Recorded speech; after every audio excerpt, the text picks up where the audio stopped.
So Heli is living in the Netherlands and has lived there for a long time, and she's the country contact for Women's Declaration International in the Netherlands and is going to give us an update on what's happening there. So thank you so much, Heli, and over to you. On the 20th of December last year, one of the leading newspapers in the Netherlands published an article that was critical about gender ideology. You have to understand that in main Dutch society, it's fairly accepted. So this says trans care must also comply with scientific and medical standards.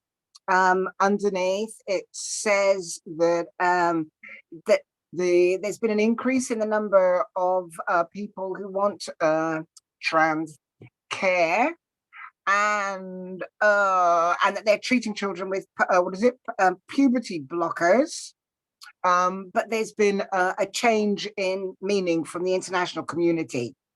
This article has been quoted a number of times, but it's really important to understand that it's a really small step. One, it subscribes throughout to the notion of true trans.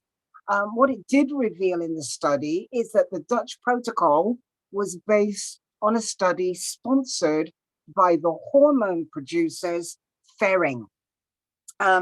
It says that there are an increasing number of people in the Netherlands who are regretting subjecting themselves to irreversible treatment, and it accuses the clinics at the Amsterdam, the UMC, University Medical Center, of accuse their clinicians of sticking their heads in the sand. And it also links the rise in the number of diagnoses of gender dysphoria with the growth of social media, and says that those that if you look at the two together, that it's a very similar graphic. So number two, the authors are signatories who wrote this, two journalists. One is a researcher and a sociologist, and they are the authors of a manifesto, that's what they call it, which has been put together that's called Gender Doubt. The one thing that I want to say about this piece in the article, that is the most important, is that it's not a mainstream journalist. No, the slides are not in English, sorry, but I'm doing a translation. This piece, and pretty much all of the pieces that have been critical, are opinion pieces. So this one is one that's actually called Opinion and Debate, and that's about the only places that they appear. So on the website of the NRC, there was a link on this article to another article, which was a response to this one, which was titled "Be Careful with Gender Care." It was written by the people who this article were criticizing. So this one says, "Be careful with gender care." And it says underneath, "More research is needed, but the Dutch protocol has proven its worth." In this study, the only links that they put in were to research that they'd done themselves. The kind of articles that tend to be published in the news in the Netherlands are very, very different. So you've got things like this. So this says, "I'm a woman, but keeping my transition quiet is apparently not done." In this article, the man who's called Christine says that in the 1980s, when he transitioned, lesbians wanted to have sex with him.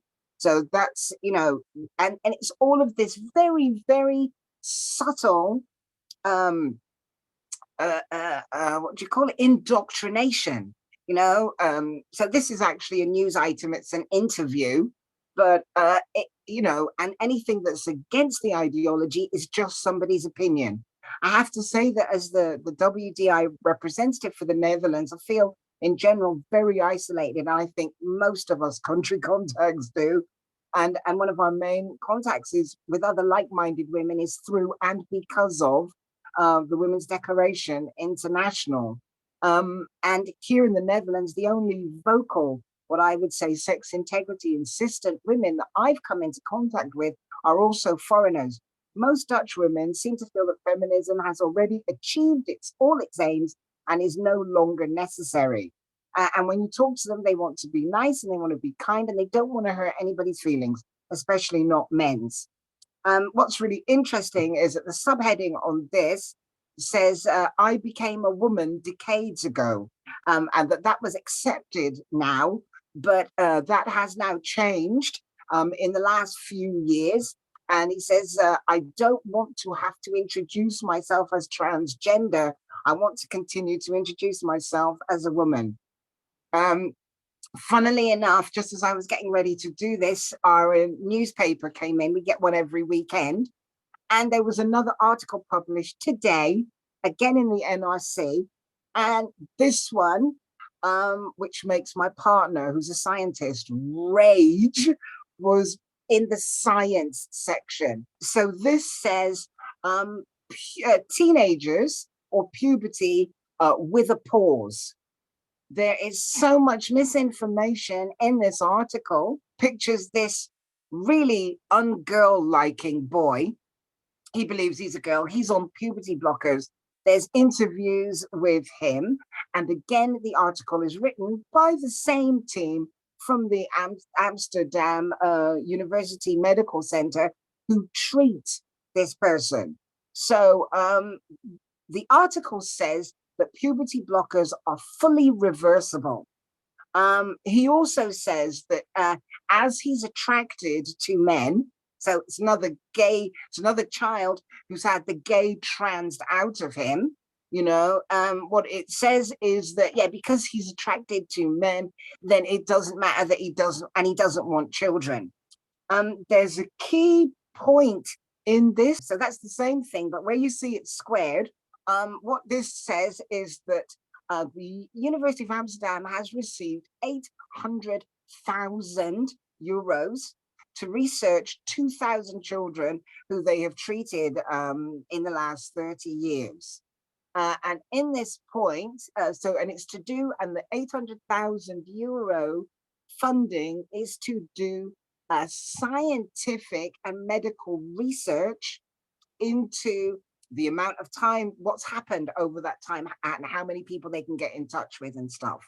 Now, bear in mind that the original Dutch protocol, even though they dealt with thousands, well, I think they dealt with about 3,000 people at that time, the actual study that they based what they do on was based on around 50 people.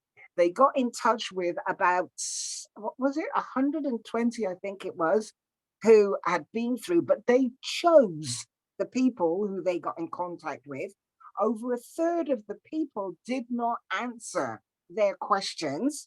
And so the number of 99 and 98% people who are happy with their transition is based on 50 people who they chose. Yeah. And a third of them, yeah, so if it was a third, what's that like? So it was 80 people or 75, something like that. Yeah, 75, isn't it, if it's a third? Yeah, who just didn't even bother answering them. And when people stop transitioning, they usually do so with a lot of anger and rage, and they don't get in contact with the people who've done that to them. And so they already know that. So the whole protocol is flawed, which is why they've put up this money. And the journalist asks during this interview, he says, so if you've got 800,000 euros to do medical and scientific research, does that mean that up until this point, there's been a group of people who have been treated without a clear scientific basis? Right? That's stated in here. The answer is we always do a thorough diagnosis with a multidisciplinary team.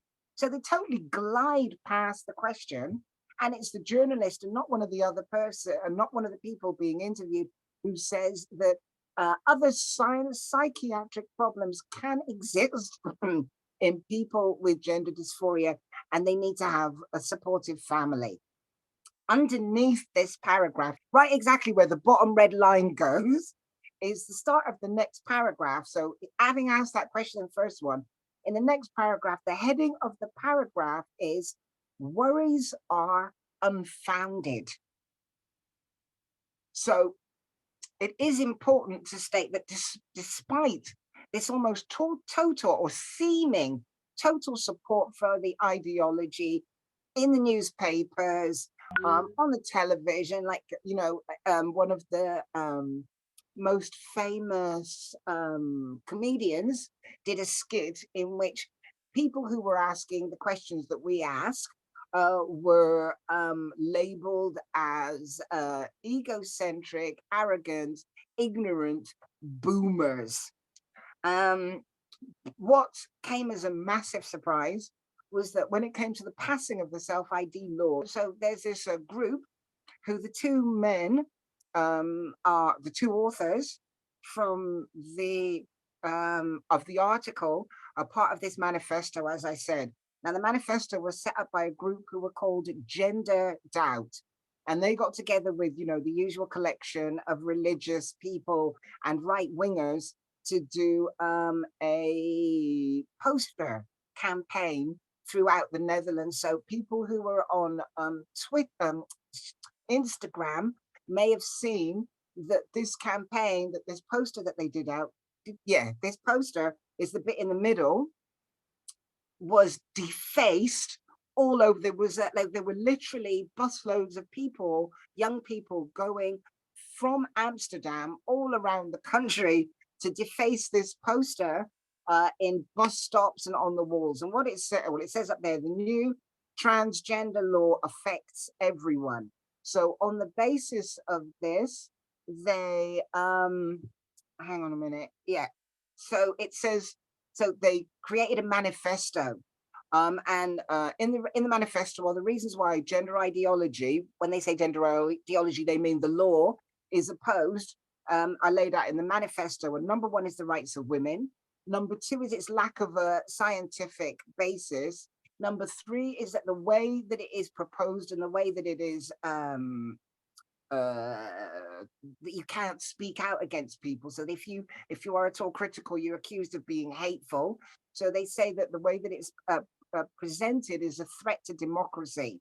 They also say that the basic parameters are antithetical to religion. And of course, in the Netherlands, everybody has the right to worship as they want. And they just say that the whole way that it's premised and the way that it's spoken about means that it's exclusionary to religions.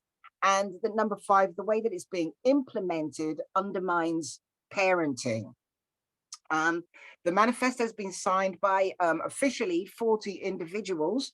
And I think that's because, you know, officially on the website, there's just 40, but I think they've all paid and they all pay and contribute to have that there and to support it in some way. But one of the people who signed it, there's one guy who just describes himself as a father of two, but there's a lot of people from organizations on there. And I think that one to note is Caroline, who was the former WDI country contact in the Netherlands and the founder of a charity, stichting charity, for zij, for she or for her.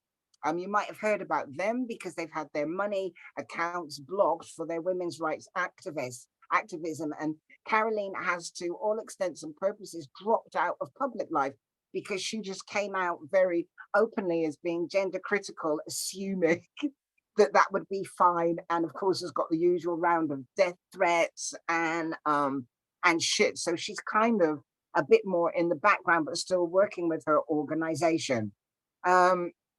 So when so this campaign was started in about this time last year to give it time for up until September. It was, everybody thought these posters, they kept saying they're transphobic and they're hateful and you mustn't take any notice of them. But by the time it came to the Tweede Kamer, which is like the parliament, in September, there were a lot of there was a concerted and extremely well thought out political backlash to the ideology. And one of the best kind of speeches was presented by a young, he's like in his 30s, and he's originally Afghani. He was what you call it, a refugee, and he framed it in terms of the care that you have to have for an individual. And so, of course, most of the women framed it in terms of women's dangers and, you know, all of the stuff that's happened, and that was poo-pooed and shouted down as being hateful. And his presentation was all about how these are very young, vulnerable people, and isn't it asking too much of them to make such a huge life-changing decision at such a young age on their own without the support and guidance of a professional? And that he felt that that was irresponsible. Anyway, there was such a huge discussion. They'd allowed 4 hours for it. It went on for 16 and then started again the next day. And they closed the next day early and they took it off the table. And today we know nothing. Yeah, but their money was also cancelled from PayPal and other places. It wasn't only Bunk that they were stopped from sending money to. It's literally, you know, like even her bank accounts have been threatened. Anyway, so to date, we don't know when the law is going to be proposed again, and we're assuming, everybody's assuming that the pro people are lobbying with the other, because of course the whole left is captured, but there's a lot of lobbying going on at the moment, and we assume that when they think they can push it through, they will give a really quick announcement and put it into Parliament to try and push it through. So we just have to be really, really vigilant at the moment. In the meantime, it seems like there's more one-to-one conversations taking place. So I think here also there is a wave of feeling that, you know, the tide is turning. The tide is turning. That was it.